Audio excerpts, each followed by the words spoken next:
तारीफ करना सीखिए। खाना अच्छा या बुरा नहीं होता, खाना अच्छा या बहुत अच्छा होता है। खाना तो खा लिया और रोज खाते हो, वो बनने में क्या क्या लगता है ये भी जानते हो। खाने में नमक ज्यादा है कह के मुंह सिकोड़ते हो, गरम तेल चूल्हे की तपन पहचानते हो।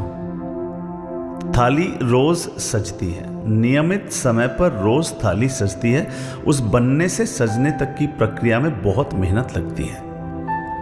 कमर की अकड़, सब्जी वाले को पकड़, उस आंच की तपन, वो कारीगर सी लगन, वो स्वाद लाने के हजारों जतन, बस खाके आपका खिल उठे मन, इस इच्छा से रोज थाली सजती है।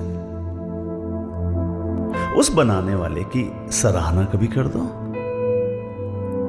और ऐसा अगर रोज कर दो तो थाली सजाने वाली क्या, थाली भी मुस्कुराएगी। सच में